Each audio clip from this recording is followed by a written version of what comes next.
सवाल भारत के पर मैं अजय गेरा।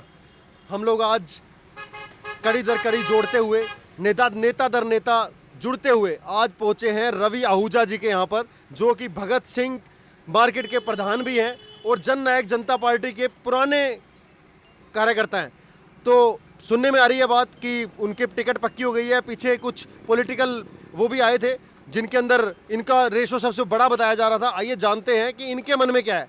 हाँ जी, रवि आहूजा जी, आपके तो टोटल टीवी पे और दूसरे टीवी के ऊपर जो है सबसे ऊपर वो निकल के आ रहे हैं। क्या मतलब इतनी चौधर कहाँ से ले आए?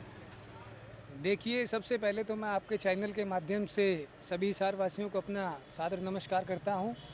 और जहां तक जो टोटल टीवी हरियाणा ने एक ओपिनियन पोल दिखाया था सर्वे के मुताबिक कि हिसार शहर की आवाम, हिसार शहर की जनता किसे अपना आने वाले विधानसभा चुनाव के अंदर नेतृत्व देना चाहती है, तो मैं आप लोगों के माध्यम से बताना चाहूँगा कि वर्ष 2016 के अंदर जब इस मौजूदा भाजपा सरकार ने बिजली के बिलों में एक सन्ड्री नामक चार्ज लगा करके जो प्रदेश की जनता को, प्रदेश की आवाम को लूटने का काम किया था, तो भगत सिंह मार्केट एसोसिएशन का प्रधान होने के नाते वैसे मैं 10 साल से राजनीतिक तौर पर इंडियन नेशनल लोकदल के अंदर था, युवा हल्का अध्यक्ष था, प्रदेश प्रवक्ता भी रहा। परंतु किन्हीं कारणों से हमारी जो पार्टी का विभाजन हुआ और पिछले वर्ष के अंदर जो हमारी जननायक जनता पार्टी बनी, तो कहीं ना कहीं जो मेरी राजनीतिक सोच थी, मेरी राजनीतिक जो विचारधारा थी, वो डॉक्टर अजय सिंह चौटाला जिनके नेतृत्व में मैंने इंडियन नेशनल लोकदल ज्वाइन करी थी, तो उनके अंदर आस्था व्यक्त करते हुए मैंने जननायक जनता पार्टी का दामन थामने का काम किया। और आज मैं उस पार्टी का प्रदेश प्रवक्ता भी हूँ, युवा इकाई का हिसार हल्का अध्यक्ष भी हूँ। तो उस समय के अंदर जब इस मौजूदा सरकार ने बिजली के बिलों के अंदर सन्ड्री चार्ज लगा करके इस प्रदेश की आवाम को, इस देश की और इस हिसार शहर की जनता को जो लूटने का काम किया था, तो मैंने उस समय हमारे हिसार विधानसभा के अंदर 42 मार्केट एसोसिएशन के प्रधानों को बुला करके, चाहे उसमें हमारे उस समय व्यापार संघ के जिला के प्रधान रमेश लोहिया जी थे, मंगल ढालिया जी नागौरी गेट मार्केट के प्रधान थे, सभी को बुला करके उस बिजली के बिलों के खिलाफ मैंने एक आंदोलन चलाने का काम किया कि जिस प्रकार से आप देखेंगे एक बिजली का बिल जब आता है तो उसके अंदर हमारे जो रीडिंग के रेट के अकॉर्डिंग भी, उसके अलावा भी जो है 5 पैसे प्रति यूनिट के हिसाब से म्युनिसिपल कॉरपोरेशन को जो है टैक्स के रूप में देने का काम करते हैं प्रति यूनिट के हिसाब से। और उसके अलावा 10 पैसे जो हमारे से प्रति यूनिट का चार्ज जो है वो भाखड़ा व्यास मंडल जो दक्षिण हरियाणा बिजली वितरण निगम है वो भी लेने का काम करता है। उसके अलावा मीटर सर्विस टैक्स भी होता है, उसके अलावा इलेक्ट्रिकल चार्ज भी लगता है, उसके अलावा एमएमसी भी लगती है। परंतु उस समय के अंदर जो सन्ड्री चार्ज लगा करके जो एक बेवजह चार्ज था, जिस भी गरीब दुकानदार का, जैसे मेरी भी छोटी सी दुकानदारी है, तो 300 रुपये प्रति माह का जो बिल आता था वो उस समय पर 1000 रुपये आने लग गया था। और उस समय जब मैंने उस आवाज़ को बुलंद करने का काम किया तो सभी व्यापारी भाइयों ने मेरा साथ दिया और हमारी जो प्रमुख मांग थी वो सन्ड्री चार्ज को हटा करके जो पुराना स्लैब बिजली की दरों में था, जैसे कि 100 यूनिट तक आपका जो है प्रति 2 रुपये के हिसाब से या 3 रुपये के हिसाब से जो दर लागू होगी, तो उसके हिसाब से उस स्लैब को लागू करवाने की हमारी मांग थी। और मेरी उस मांग ने रंग लेकर के आया जो आज हमारे मौजूदा शहर के मेयर हैं गौतम सरदाना जी। तो उस समय पे हमने, वो भी एक जनसंघर्ष समिति के माध्यम से कार्य थे, समाज सेवी के रूप में, उन्होंने भी हमारा साथ देने का काम किया। परंतु उस समय के अंदर जो सबसे प्रमुख बात ये थी कि जब उस समस्या को लेकर के हम हिसार के मौजूदा विधायक कमल गुप्ता जी के पास गए, तो मैंने उनसे जब ये बात करी कि जो आपकी सरकार ने सन्ड्री नामक चार्ज को जो लगाया है ये गलत है, परंतु उन्होंने उस बात को हमारी स्वीकार नहीं किया और हमें जो है दरकिनार करने का काम किया। तो उससे भी कहीं ना कहीं जो है हिसार शहर के अंदर मेरी पहचान बनने का काम हुआ। अभी तो सरकार ने कुछ सब्सिडी वगैरह प्रोवाइड कर दी है उसके अंदर कि नहीं? देखिए, मैं ये मानता हूँ कि मौजूदा 5 साल के अंदर इस भारतीय जनता पार्टी की सरकार ने दोनों हाथों से इस प्रदेश की किसान, व्यापारी और कमेरे की दौलत को लूट करके दौलत का अंबार लगाने का काम किया है। मैं केवल एक बात पूछना चाहूँगा मौजूदा सरकार से कि जब हमारे हरियाणा प्रदेश के अंदर तीनों जो थर्मल प्लांट हैं, चाहे वो पानीपत की थर्मल प्लांट हो, चाहे वो यमुनानगर की हो, चाहे वो हिसार की खेदड़ की हो, जब वो बंद है तो उसके अलावा भी आज हमारे जो बिजली के बिलों में जो है फ्यूल सरचार्ज जो है लग कर के आ रहा है। तो कहीं ना कहीं इस प्रदेश की जनता को 4.25 साल आप लूट करके आखिरी के जो 3-4 महीने हैं शासन के इसमें सब्सिडी देने का काम कर रहे हैं, तो कहीं ना कहीं ये जनता को गुमराह करने का ही काम है। मतलब कि लास्ट के 3-4 महीनों में बेवकूफ़ बनाया जा रहा है, बाकी कोई बात नहीं। हाँ बिल्कुल, यही का यही तरीका है। तो अभी आपने जो भी ये पार्टी टूट कर दो हिस्सों में बटी, एक तरफ ओपी चौटाला थे, एक तरफ दुष्यंत चौटाला जी हो गए, तो ओपी चौटाला जी का दामन ना थाम के आपने दुष्यंत चौटाला जी का दामन थामा, तो ये क्या, उसके पीछे वजह क्या थी? देखिए, कहीं ना कहीं जो हमारी इंडियन नेशनल लोकदल पार्टी का एक कैडर था, तो वो जो कैडर था वो जननायक जनता पार्टी के निर्माण में खुश तो नहीं था, परंतु वो सांसद दुष्यंत चौटाला जी के नेतृत्व में काम करने में खुश था। तो जो उस समय हरियाणा की जनता की आवाज़ थी, चाहे वो किसान वर्ग हो, चाहे व्यापारी वर्ग हो, चाहे छात्र वर्ग हो, जितने भी वर्ग थे वो दुष्यंत चौटाला जी को पसंद करते। तो हम उसी की वजह से, उनकी नीतियों पर चल करके, उनकी राजनीतिक जो लोकप्रियता थी उसको देख करके हमने जो है सांसद महोदय के साथ आना जो है उचित समझा। लोकप्रियता की वजह से, जी, या मतलब जनता के बारे में भी सोच लेते थोड़ा सा? तो जनता ही लोकप्रियता बनाती है ना जी। अगर जनता ने उन्हें पसंद किया तो जब उनकी लोकप्रियता बनी है जी, लोगों से ही लोकप्रियता बनती है। बिल्कुल बिल्कुल सही बात है। अभी पीछे जेजेपी का जो हाल हुआ, एक सीट थी वो भी सांसद की चली गई यार, उन उसकी पार्टी का क्या अस्तित्व है? आप क्या समझते हो, ऐसी पार्टी का क्या मतलब?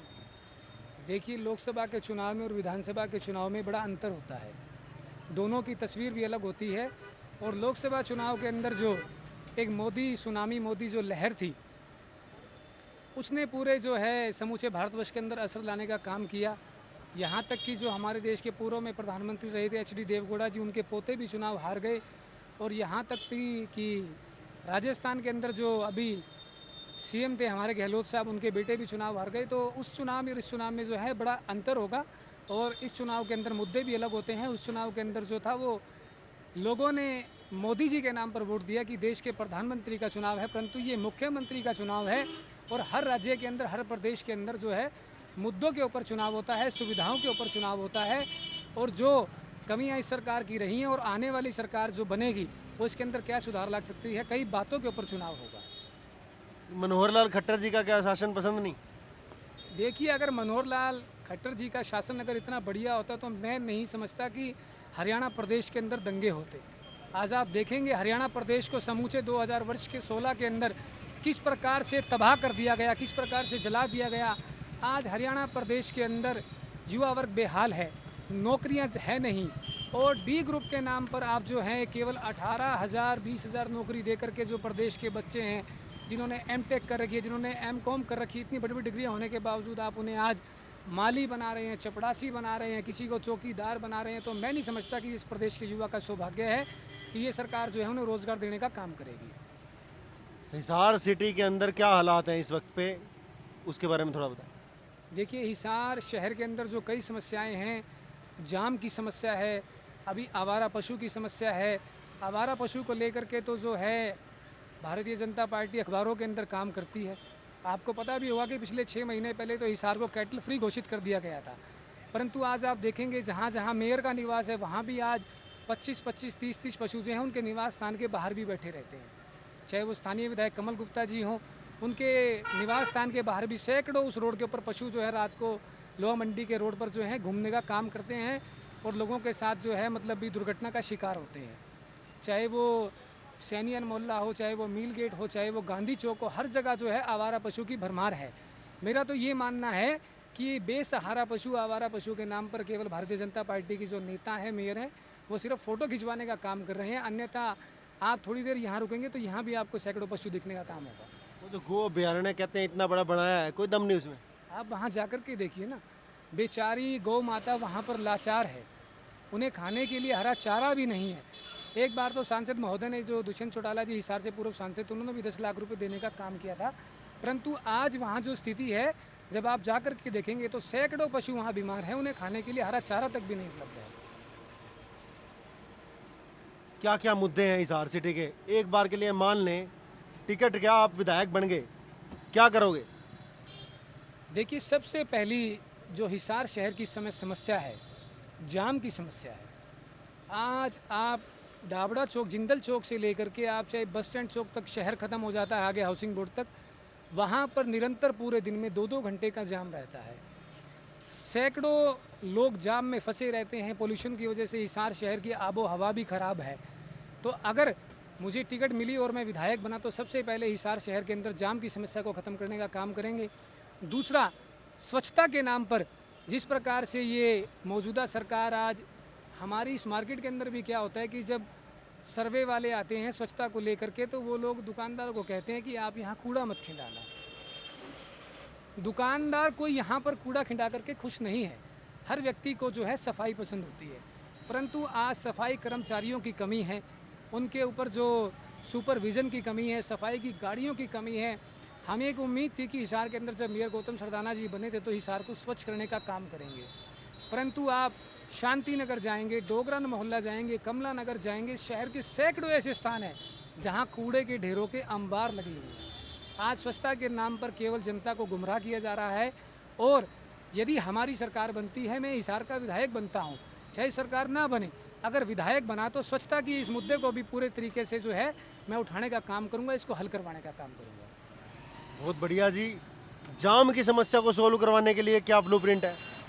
जाम की समस्या को हम जो है हल करवाने के लिए लोगों का सहयोग भी लेंगे, अलग अलग कमेटियां भी बनाएंगे ताकि लोगों को जो है ट्रैफिक नियमों के बारे में जागरूक किया जा सके। और जो रोड मैप है, जिस प्रकार से कहीं ना कहीं रूट को डाइवर्ट करना है तो उसको भी करने का काम करेंगे। और जो ट्रैफिक पुलिस कर्मियों की संख्या बढ़ाने का काम है उसके लिए भी आवाज़ उठाएंगे ताकि जो है उचित कर्मचारी अवेलेबल हों। जो हम देखते हैं कई बार रेड लाइट के ऊपर कर्मचारी मौजूद ही नहीं होते, तो हर प्रकार से जो बंदोबस्त है उसको किया जाएगा। और उसकी हर बात को जो हमारे आगे जो कार्यक्रम होंगे जब हमारा होगा तो हम उसको पूरी तरीके से हल करवाने का काम करेंगे। बहुत बहुत धन्यवाद रवि आहूजा जी। क्या मैसेज देना चाहोगे हिसार शहर को? मैं तो हिसार शहर की आवाम को केवल एक ही संदेश देना चाहूँगा कि आप जात पात मज़हब और धर्म के नाम से ऊपर उठ करके जातिवादी के चक्कर में मत फंसें। अगर आपको लगता है कि पिछले 5 साल के अंदर हिसार शहर के अंदर इन समस्याओं का हल हुआ है, चाहे वो जाम की समस्या हो, चाहे वो कानूनी सुरक्षा की बात हो, चाहे व्यापारियों के साथ बर्बरता की बात हो, चाहे वो आवारा पशुओं की बात हो, अगर आपको लगता है चाहे पीने के पानी की बात हो, चाहे स्वच्छ पानी हो, सीवरेज हो, आज मूलभूत सुविधाएं जो हैं, चाहे चिकित्सा की बात हो, आज 5 साल से निरंतर जनता इन चीज़ों को तरस रही है। अगर इस मौजूदा सरकार ने 5 साल के अंदर इन सुविधाओं को आपको देने का काम किया है तो आप इस सरकार को वोट दें, अन्यथा परिणाम आपके सामने है। कहते हैं प्रत्यक्ष को प्रमाण की आवश्यकता नहीं होती। और जब निश्चित तौर पर अगर मुझे सौभाग्य मिलेगा हिसार से विधायक बनने का तो मैं हर एक समस्या को विधानसभा के अंदर मौजूद होकर के प्रमुखता से उठाने का काम करूंगा। हिसार शहर की आवाम को जो है सुविधाएं दिलाने का काम करूंगा, उनकी आवाज़ को बुलंद करने का काम करूंगा। जन्माष्टमी का पर्व आ गया है। भगवान कृष्ण की इच्छा से, उनके आशीर्वाद से मैं चाहूँगा आप फलें फूलें, आपकी इच्छाएं पूरी हों, आपकी जो भी इच्छाएं हैं देश सेवा की, समाज सेवा की, वो पूरी हों। और आप भी अपनी तरफ से हमारे दर्शकों को बधाई दीजिए। मैं समस्त शहरवासियों को अपनी तरफ से लल्ला श्री कृष्ण जन्माष्टमी की, कन्हैया जी के जन्म अवसर की सभी हिसार वासियों को हार्दिक बधाई देना चाहता हूं। और मैं सभी को जो है घर में खुशियां आए और परमपिता परमात्मा उनके जीवन के अंदर मंगल करने का काम करे। आप सभी का बहुत बहुत धन्यवाद। ये थे जी रवि आहूजा जी, जड़ से जुड़े हुए नेता, छोटे से दुकानदार, प्रधान जी हमारे, मिलने जुलने वाले। आपने इनकी सारी बातें सुनी, सभी टेढ़े मेढ़े मुद्दों पर सब पर हमने कस के एकदम बातचीत की। घबराने वाले नेता नहीं है, एक टक बात करते हैं सारी बातों के बारे में। हम इन्हें शुभकामनाएं देते हैं, आगे चलकर ये समाज सेवा में और भी आगे बढ़े। बहुत बहुत बधाई इनको। मैं अजय गेरा अपने सहयोगी विपिन खुराना के साथ बहुत बहुत धन्यवाद करता हूं अपने दर्शकों का भी, और जन्माष्टमी की बहुत बहुत शुभकामनाएं। कान्हा जी आपके जीवन में, हमारे जीवन में, समाज के जीवन में बहुत बदलाव लाएं, तरक्की की ओर हमारा देश पहुँचे। बहुत बहुत धन्यवाद।